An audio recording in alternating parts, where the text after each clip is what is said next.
Welcome back to Afternoon Live. Today, we are trying to get your gut healthy. So, here with the best and the worst belly habits, we welcome to the show internationally recognized clinical pharmacist and nutritionist, James LaValle is here. James, it's good to have you. Thanks for coming. It's great being here. Okay, so let's talk about this gut health. Why is it so important? Well, you know, there are so many people now that complain of either having, bloating, gas, inflammation. People don't even realize it could be, your joints could be hurting due to the fact that you have dysbiosis, meaning not enough good flora in your gut, and that triggers your immune system to create inflammation. So how are we going to fix that? Well, right? I don't know. You're here to tell us. Well, I guess I better. So the first thing is what do you eat? So getting prebiotic foods that feed your beneficial flora are important. Notice how these bananas are a little green? Right. You always want to eat your bananas a little green because it supplies good, beneficial, prebiotic food. So it feeds the flora, makes them healthy. What's Apples flora? are rich. So the good bacteria. So you hear the term probiotics. Good bacteria in your belly, bad bacteria in your belly. We want to feed the good. Yes. Apples are good. Okay, Onions are good. Oats are good. Green leafies are fantastic. Okay. Beans, great. And they even have things like this kind of stuff for kids where it has prebiotic flora right in there. Prebiotic those little foods. packs? Little packs for kids just to start getting them going on developing that good healthy bacteria. Remember, good flora equals a good immune system. One of the things you can do if you're maybe not eating the way you could is you could take a probiotic. I like the Chiodophilus product because it has something in it called the friendly trio, and it's been studied in humans. And what I like about that is when they study it in humans and they find that it works on colds, flus, allergies, and of course digestive symptoms. Wait a minute. You mean to tell me that I could stop all my runny nose and sniffling and all that, my allergies, by eating well and having a healthy gut? Imagine that, right? Really? It really can make a huge difference. I mean, I've been in practice for 38 years, and I've seen it over and over again. When I correct someone's gut, I improve their sinuses, their allergies, their skin, their eczema. Yes. All those kind of things can improve when you do that. Wow. Okay, so probiotics. Probiotics, get on that. Right? You can go to probiotics.com if you want and learn about them. That's a good website. You got to move. People that exercise actually have better beneficial flora than people who are sedentary. So when you exercise, even moderate exercise, you grow good flora. And so you want to get the good flora moving in your body. 30 minutes daily of moderate exercise is enough.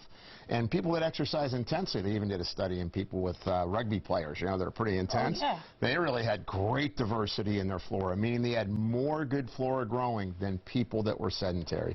Kind of neat. So get moving. Get moving. So so it's better than to do like high, does it matter how high your heart rate goes? Like, is it high impact, low impact? Just move. Just move. Okay. Try to get 30 minutes exercise in. As you know, I mean, most people are sedentary. I mean, for all the Lululemon pants being sold, we got people not moving too much, right? I mean, we're looking how we like to be in our yoga pants all day, and yeah, you're right, we're not. Tucks everything up in the right spot. I know that.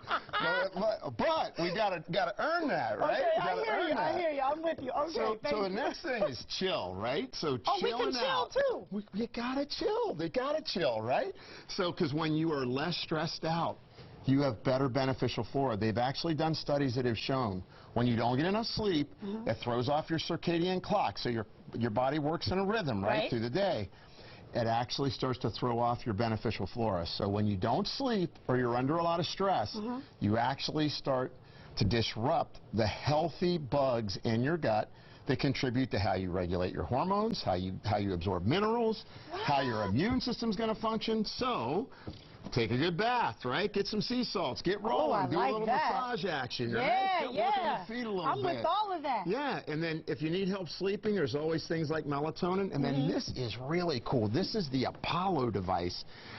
This is the new generation of wearables. You put this on, and it's programmed, and literally you could say, well, I need to recover from my exercise, or I need to get a good sleep, or I need to energize and renew. And it'll send an electrical impulse that communicates with your nervous system and helps you to balance out your response. That is crazy, right? Wait a minute, so I'm going to get shocked? No, it's not a shock. It's like a little buzz. Can I see, or is it not charged up? Oh, no, it's charged up. If I had my phone, you have to activate it with the phone. But all you do is put it on. Yeah. Hit the button. I need to, and I've used this for sleep the last week because it's brand new. This is just out. And you know what? It worked fantastic. I just felt like I slept better. It was great. So bottom line is, eat well. Yes. I really think people should take probiotics because there's a lot of people that, A, drink alcohol, B, they may be smoking cigarettes still, C, they could be on different drugs, over-the-counter or prescription drugs that knock out your beneficial flora. So there's a lot of reasons to take a probiotic preventatively. Right. We all know we need to have a more active lifestyle. Of course we do. Come on, we do. got to go. We got to do that. We have to move. And we do know that we have to chill out a little bit. We got to learn how to deal with our stress so that we're not so anxious and nervous and don't deprive ourselves of sleep, because a lot of people don't realize insomnia is a disorder of hyperarousal, meaning we get all worked up during the day and our brain can't turn off at night. Right. So we got to work it to try to get that brain to turn off at night. All that means healthier immunity, healthier gut flora, and really feeling better. Who knew all this for your gut?